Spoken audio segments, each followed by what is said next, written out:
বাপের বাড়ি থেকে দুদিন ঘুরে আসার পর এ বাড়িতে এসে আর মন টেকাতে পারি না।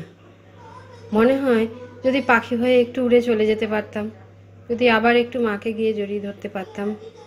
এত মন খারাপ লাগে প্রথম 2-3 দিন, কোনো কাজ করতে ইচ্ছে করে না। সারা দিন শুধু মনে হয় ওই বাড়ির কথা চিন্তা করি, ছোটোবেলার কথা চিন্তা করি। সব সময় এগুলো আমাদের অবচেতন মনে থাকে, কিন্তু বাপের বাড়ি থেকে ঘুরে আসার পরেই একদম সদ্য সদ্য যেন আরও বেশি মন খারাপ হয়। মানে কোনো কিছুতেই মন দিতে পারছি না, অযথা চিড়চিড় করি, কথা কিছু বললেই রেগে যাই, কারোর সাথে কথা বলতে ইচ্ছে করে না।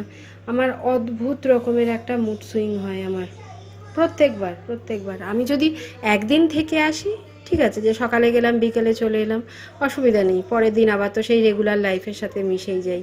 কিন্তু যখনই একদিনের বেশি 2 দিন কিংবা 3 দিন থেকে আসি, এতটাই কষ্ট হয়। আমি জানি না, হয় সব মেয়েদেরই হয়, জানি না বলবো না, সব মেয়েদেরই এটা হয়, কিন্তু কারোর বেশি কারোর কম, কারোর হয় না বলবো না। এটা মেয়েদের একটা যে কি কষ্টের।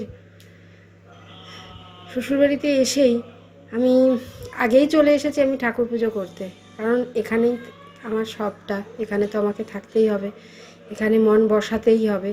ওই কাজের ফাঁকে ফাঁকে মাকে ফোন করছি, একটু গান শুনছি, একটু মুডটা ঠিক রাখার চেষ্টা করছি, যেগুলো ভালো লাগার জিনিস সেগুলো করছি, যাতে মনটাকে ভুলিয়ে রাখা যায়। এই যে জামা কাপড়গুলো নিয়ে গেছিলাম সেগুলো কাচা হয়ে গেছে, সেগুলো ভাঁজ টাজ করে আবার জায়গা মতো রেখে দেব। এইভাবে নিজেকে ব্যস্ত রাখার চেষ্টা করছি। অ্যাকচুয়ালি ভালো লাগছে না কিছু, মানে কাজ কিছুই করতে ইচ্ছে করছে না, ওই করতে হবে তাই করা।